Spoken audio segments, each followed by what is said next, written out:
Dobrodošli u novo izdanje emisije iz srca Europe. Iz otvorenog studija Europskog parlamenta u Strasburu na početku nove 2024. godine javljamo se s osvrtom na prvo plenarno zasjedanje Europskog parlamenta koji ulazi u svoju izbornu godinu. O plenarnoj i nekim važnim temama za budućnost razgovarat ćemo s hrvatskom zastupnicom u Europskom parlamentu Željanom Zovko. Dobrodošli. Hvala lijepo.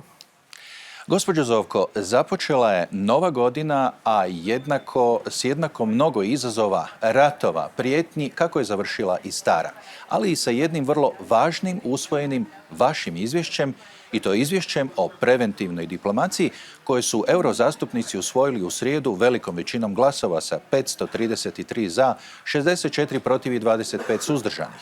Među ostalim ste rekli da je proširenje Europske unije najviši stupanj preventivne diplomacije. Je li ovo početak jedne nove, aktivnije i intenzivnije aktivnosti Europe i europskih političara u svijetu, kojeg ljuljaju jedna kriza za drugom, novi izazovi i prijetnje novih ratova? Evo, zahvaljujem. Ja sam izuzetno zadovoljna što je jučer usvojeno moje izvješće koje sam inicirala nakon dugo godina rada u Odboru za vanjsku politiku i svega onoga što sam činila i kao potpredsjednica u Odboru za vanjsku politiku i članica ovog odbora, i sa svim ovim diplomatskim iskustvom koje imam prethodno vidjela sam da ono što Evropska unija čini na polju preventivne diplomacije je izuzetno slabo u odnosu na financijsku moć i investicije koje radimo po svijetu. Znači, razvojna pomoć koja je preko 87 milijardi sada eura. Ta razvojna pomoć je i 30% čini budžeta Ujedinjenih naroda, a naša moć i naša jačina na terenu i naša vidljivost je apsolutno ne parira tim investicijama. A svijet, kako vidimo, ide iz konflikta u konflikt i većinom su to zamrznuti konflikti na koje se nije reagiralo. Mi vrlo dobro znamo i nakon ratova koji su se dešavali kod nas, a poglavito i u Bosni i Hercegovini, nakon što odu kamere CNN-a, kao što sam jučer rekla na preskonferenciji, dalji nastavak i rješavanje trajnog mira se ostavlja na nižim profilima i evropske administracije koji nemaju niti autoriteta niti moći da donesu neka ključna rješenja koja bi mogla onda rezultirati permanentnim mirom i razvojem u zemljama. Mi smo vidjeli sa agresijom na Ukrajinu, agresijom ruskom na Ukrajinu, i to samo zbog činjenice što je potpisala Ukrajina ugovor sa Evropskom unijom o stabilizaciji i proširivanju. Njihova odluka i opredjeljenost da idu prema Europi je rezultirala prvo agresijom 2014. godine, a onda ovim velikim ratom kojom Rusija pokazuje da diktaturom i snagom moći i kršenjem međunarodnog prava može nametnuti dalji autokratski režim i snagom svojom na bojnom polju može pokoriti jedan narod. Mislim da je to apsolutno zabrinjavajuće za sve one konflikte zamrznute koje imamo u okolini, i zbog toga Evropska unija i krenula sa procesom proširenja koji je dugo vremena bio zamrznut, koji je dugo vremena poput zamrznutog konflikta, znači sam proces proširenja nije budio interes kod starih zemalja članica, i sad se on opet javio kao u stvari novi alat za smirivanje tenzija i za pružanje nade tom narodu. I vidimo da je Ukrajina dobila kandidatski status, da će se otvoriti pregovori, Moldavija isto tako, Gruzija, a vidimo da i Bosna i Hercegovina zbog ove činjenice, a ne zbog nekih rješenja unutar same zemlje koje bi trebali donijeti permanentnu stabilnost, isto tako dobila kandidatski status. I evo, i kroz ovo izvješće sam ugradila moj amandman koji govori o potrebi otvaranja pregovora na osnovu, znači sa jezikom koji je i želio naš premijer Andrej Plenković, na osnovu predstavljenog stupnja zadovoljavajućih zadovoljavajućih promjena koje Bosna i Hercegovina treba učiniti ili u stvari kompromisa jednog koji njihovi politički lideri trebaju učiniti kako bi se otvorili pregovori i kako bi se nastavilo evropskim putem. Znači, od vidljivih figura na terenu mi ne vidimo neke figure iz Evropske unije. Imamo na Bliskom istoku i ovaj rat u Gazi. Mi znamo da je visoki predstavnik prije ovog rata nije ni posjetio Izrael. Znači, on sada ide u misije, što je isto tako dosta loša poruka. Imamo visoke predstavnike koji su imenovani od vijeća, koji apsolutno nisu odgovorni za nepružanje nekih projekata koji bi pripremili ili rješavali te konflikte ili moguće tenzije. Tako da smo sve političke grupe ovdje u Europskom parlamentu izuzetno su se složile i naišla sam na vrlo dobar odaziv u tome da trebamo dati preporuke kako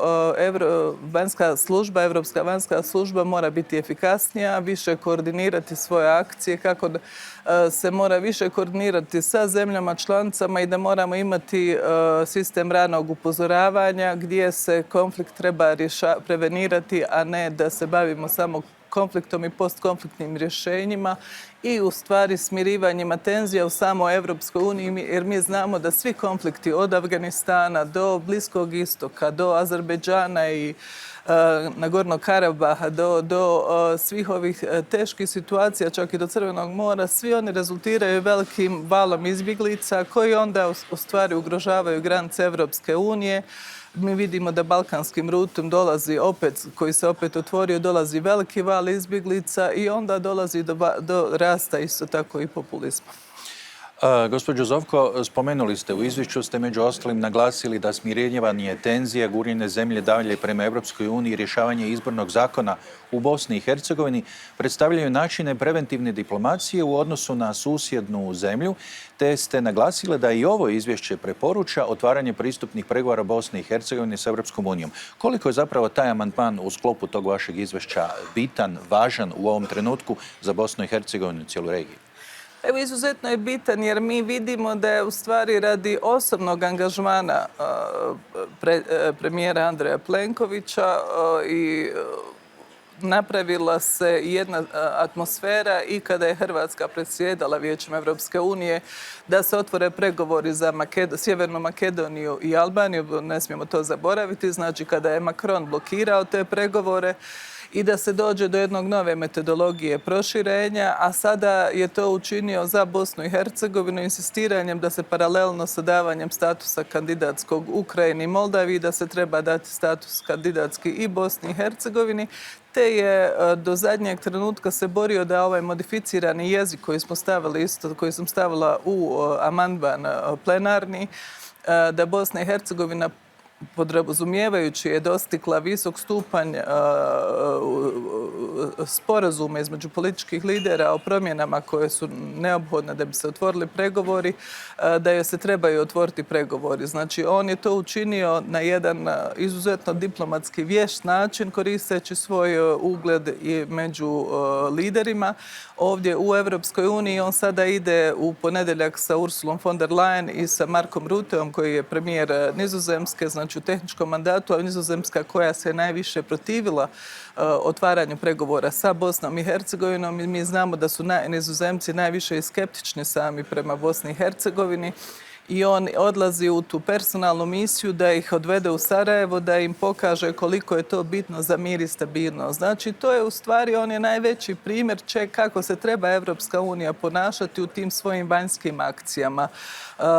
Mi smo sretni da imamo premijera koji ima tu diplomatsku pozadinu, koji zna na koji način se ove stvari trebaju rješavati i koji čisto zbog interesa Republike Hrvatske i zbog Hrvata u Bosni i Hercegovini i zbog interesa mira i sigurnosti na granicama Republike Hrvatske i u samoj Evropskoj uniji čini ove misije koje su u stvari misije koje trebaju biti ogledni primjer svima onima u Evropskoj uniji koji su da moramo apsolutno slati ljude koji znaju što rade i koji su personalno angažirani na nekim misijama, a ne neke činovnike ili ostavljati evropskim delegacijama na terenu da apsolutno budu neodlučni u rješavanju nekih problema. Oni vrlo često, ja i ne želim ni kriviti, jer oni vrlo često i ne mogu doprijeti do najviših ešalona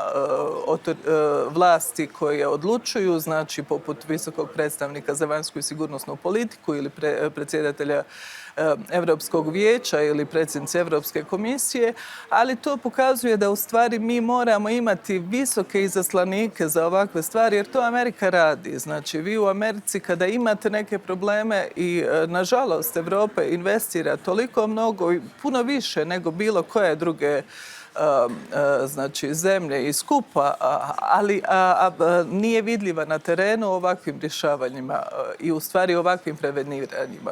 Ja to osobno znam zbog toga što sam svjedočila čitavom nizu tih misija kada su u stvari u Bosni i Hercegovini kada se počela i radio je pakt stabilnosti, kada je dolazio Holbruk koji je radio i insistirao na organizaciji prvog tajništva, predsjedništva Bosne i Hercegovine i svih onih u stvari smirivajućih stvari koje su dio Dejtonsko-Pariškog mirovnih sporazuma. Bio je to predsjednik Chirac koje osobno sam poznavala kako mi i pričao mi je o svojim misijama koje je činio, ali mi danas nemamo takvih figura jer nisu na razini, povijesnoj razini vremena koje svjedoči.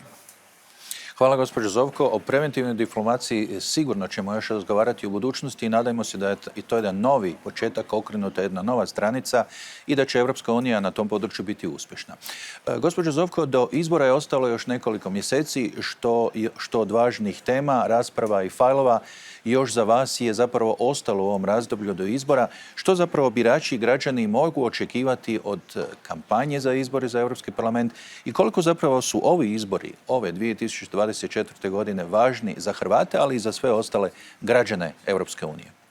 Evo, meni je isto bitno da je ovdje usvojena i to nismo spomenuli i moj amandman koji je u izvješću za povijesno sjećanje, kulturu povijesnog sjećanja obilježio komunizam, nacizam i fašizam kao 3 totalitarna režima čije su posljedice izuzetno teške i bitno ih je razumjeti i bitno je o njima govoriti i ono što sam krenula i time ću završiti i ovaj mandat, a to je da se raščisti jedna teška situacija koja je bila vezana i za probleme koje smo imali u dokazivanju žrtve i one progonstva koje su imali Hrvati za vrijeme komunizma, znači i crkva, to je bila i konferencija o Blaženom Stepincu koji treba da bude sveti i time nastavljamo. Znači, nastavljamo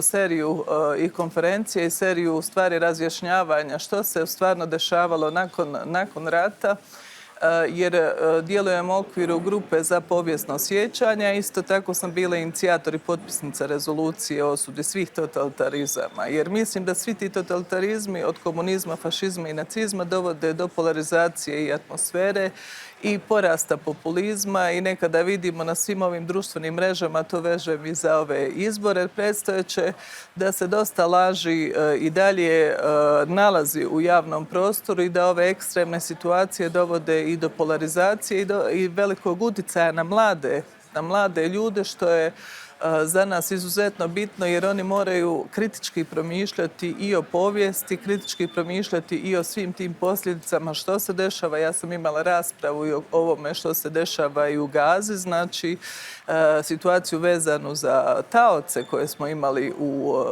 ovdje na plenarnoj sjednici i vidjela sam da u stvari neki ljudi vođeni svojim ideologijama i dalje promoviraju jedan pristup koji je jednostran, ne uviđaju da su žrtve, znači ne pričaju o taocima koji dalje su tamo, niti smatraju njihove živote dovoljno vrijednima da bi se o njima raspravljalo.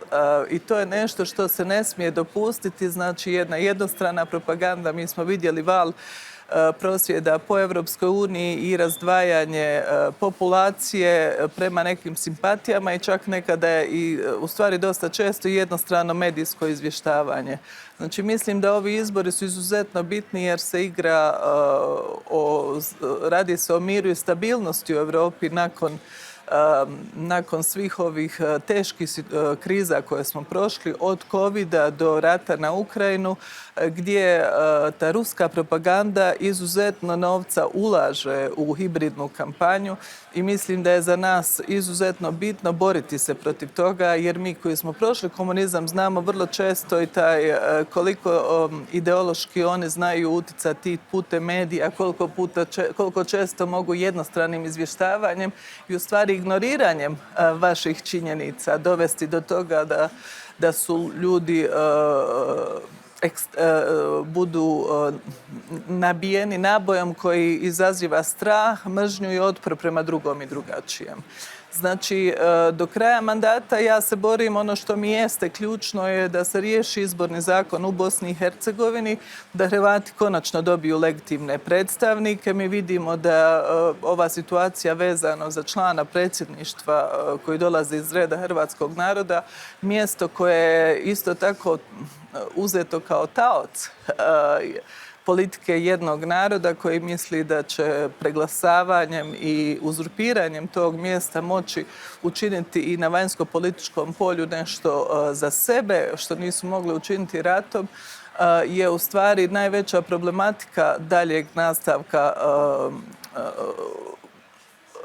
mirnog života u samoj Bosni i Hercegovini, znači smirivanje tenzija. Ja se ovdje borim i kroz parlament protiv centralizma i protiv separatizma koji se tamo pojavljuje i borim se za prava Hrvata, ali kako ne samo u Bosni i Hercegovini, nego i u Srbiji. Jučer sam imala i tu raspravu, tražila sam njihovo uključivanje u vlast nakon ovih izbora gdje smo vidjeli jednu negativnu kampanju, jednu retoriku, puno mržnje i dalje se trudim da u stvari naše prisustvo, ne samo ja i moje kolege u delegaciji HDZ-a, smo stalno u debatama, zalažemo se za prava Hrvata i u Crnoj Gori, i u Srbiji, i u stvari na području čitavog Zapadnog Balkana, a ja sam još i kroz sve ove izvješća što sam radila i sa Čileom u proteklom mandatu vidimo da se taj sad sporazum usvaja, a sada mi se usvaja i sporazum sa Novim Zelandom gdje naša dijaspora igra isto tako bitnu ulogu, gdje sam ugradila to kroz amandmane. Borim se da u stvari valoriziram sve ono što naša dijaspora radi vani, kroz Sjedinjene Američke Države, kroz Južnu Ameriku, kroz Novi Zeland, Australiju. Sve su to naši ljudi koji su ostavili izuzetno traga i mislim da Europa sada mora graditi nova partnerstva. Gradimo i dosta se zalažemo i kroz vanjsko-politički odbor da radimo sporazume, trgovinske sporazume i kulturne sporazume sa svim zemljama koje dijele iste vrijednosti kao i Evropska unija, a moj je cilj da tu istaknemo i jednu veliku ulogu koju su naši ljudi kada su otišli vani napravili, a evo vidimo da se dosta njih i vraća u Republiku Hrvatsku, dosta njihove djece i traži državljanstva. I mislim da se treba puno više valorizirati sve ono što oni znači i što mogu učiniti za samu Republiku Hrvatsku. Ja sam bila veleposlanica u Španjolskoj i u Italiji i vidjela sam koliko su oni u stvari uložili napora i pažnje da se njihova dijaspora uključi više. Hvala gospođo Zovko. Ovo je vrlo važna tema o kojem se, nažalost, u hrvatskom medijskom prostoru ne daje dovoljno prostora, ali mi ćemo povremeno o toj temi također govoriti. I za kraj emisije, gospođo Zovko, vrlo kratko, jedan od posebnih izazova je kako potaknuti građane da izađu na izbore za Europski parlament u lipnju ove godine, kako potaknuti mlade, kako cijele obitelji, umirovljenike, radnike, poduzetnike, ribare, poljoprivrednike, studente, da izađu na izbore, da je i njihov glas i angažman važan. Kako se zapravo obraćate građanima? Pa evo, mi stalno govorimo o tome. Mi smo sinoć na grupi imali i našu predsjednicu parlamenta Robertu Mecolu, koja sada putuje po Europi i razgovara sa mladima, razgovara sa građanima i pokušava da približi što znači Europski parlament, koji je u stvari jedini parlament direktno biran. Mi smo jedini koji smo direktno najveći parlament u Europskoj uniji i u stvari drugi u svijetu nakon Indije, gdje smo direktno birani od građana. I kao kolegislatori možemo utjecati i na odluke komisije. Za ribare je izuzetno bitno i oni su shvatili kroz svu ovu borbu. Ja sam sa njima dosta pričala oko zabrani kočarstva i sinoć smo imali tu raspravu gdje se borimo i kroz ovo izvješće da onemogućimo da im se znači neka prava ukinu. Tako da svi oni shvataju da pravila Europske unije utiču već sada razumjeli da pravila Europske unije i regulativa koja je donesena i koja se donosi izuzetno utiče na njihov svakodnevni život. I zbog toga je bitno da su informirani, bitno je mi to pokušavamo raditi. Nažalost, nismo toliko medijski atraktivni za hrvatske medije koji vrlo često se bave nekim situacijama koje i nisu toliko bliske ili traže možda i zbog svog ograničenih mogućnosti su fokusirani na neke druge teme i neke druge mogućnosti. Međutim, ono što mi ovdje radimo, od sigurnosti, mira i sigurnosti, do zaštite ribara, do zaštite poljoprivrednika, do poboljšavanja i porasta proračuna za Erasmus, za razmjenu studenata, do zaštite audiovizualnog sektora na kome sam ja radila, do pomoći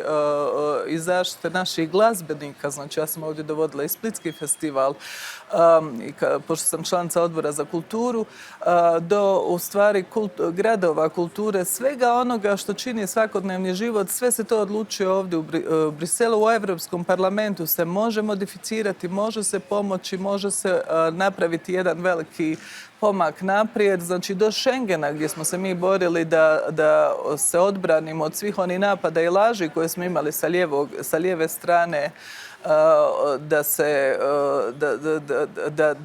da spriječavamo izbjeglice da prolaze kroz Republiku Hrvatsku, što je bilo savršeno legitimno, znači da naša policija čuva granice.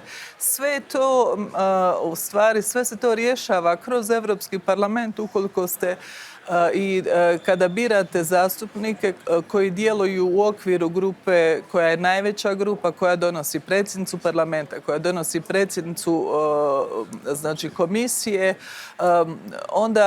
onda vidite da je vaš glas investiran dobro. Kada dajete svoj glas nekome, i to sam baš vidjela sada kako francuski mediji analiziraju ovu ekstremnu desnicu, i njihov glavni, u stvari protagonista, njihov glavni lider koji je izuzetno popularan kod mladih ljudi, 70% vremena nije se pojavljivao uopće ovdje u Europskom parlamentu. Znači, oni nisu svjesni da nekada glas njihov apsolutno ne služi ni za šta, jer on taj glas nije odradio. Mi smo ovdje u službi ljudi koji nama daju glas, mi služimo njima, služimo građanima da opravdamo njihovo povjerenje, da se zalažemo za politike koje smo rekli da ćemo provoditi i da se borimo za njihova prava. Svi oni kojima se daje glas na osnovu toga što se deru, što govore ružne stvari, što vrijeđaju i što rade mržnju i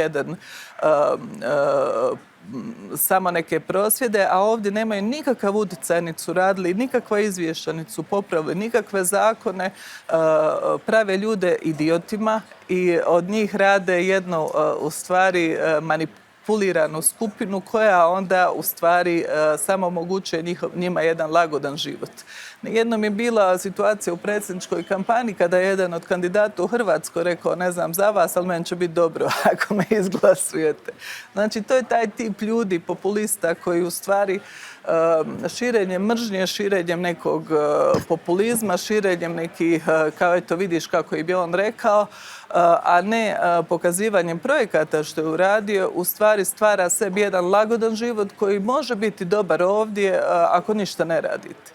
Znači, ako ništa ne radite, vi možete provesti ovdje dobro vremena i dobiti dobru plaću, a za svoj nerad i za svoje samo, znači, vikanje, taj omjer uloženog truda i rada je nekada pravo bogatstvo. Za onoga koji želi da napravi rezultate, ovo je veliki rudnik gdje vi se morate dobro založiti, morate imati izuzetne vještine, morate pričati strane jezike i morate praviti prijateljstva i mreže. Znači, ja sam potpredsjednica i u svojoj grupi Europskoj pučkoj stranci i potpredsjednica sam vanjsko-političkog odbora i zamjenica sam koordinatora za vanjsku politiku. Tako da se multiplicira utjecaj i ono što uložite u kandidata. I takve ljude se trebaju birati, ljude koji pripadaju grupama koje odlučuju i koje u biti onda mogu donijeti mir i prosperitet za građane Republike Hrvatske. Vrlo jasne riječi hrvatske zastupnice Željane Zovko. Poštovani slušatelji, poštovani gledatelji, zahvaljujem na pozornosti i interesu za našu prvu emisiju iz srca Europe u 2024. godini. Zahvaljujem hrvatskoj zastupnici, potpredsjednici Europske pučke stranke i Odbora za vanjske poslove u Europskom parlamentu Željani Zovko na gostovanju u emisiji. Svima vama svako dobro u 2024. godini. Ja sam Alen Legović. Ostanite nam vjerni i dalje, pratite nas i na kanalu YouTube, vidimo se i čujemo uskoro, pratite Hrvatsku, pratite Europu, pratite nas iz srca Europe.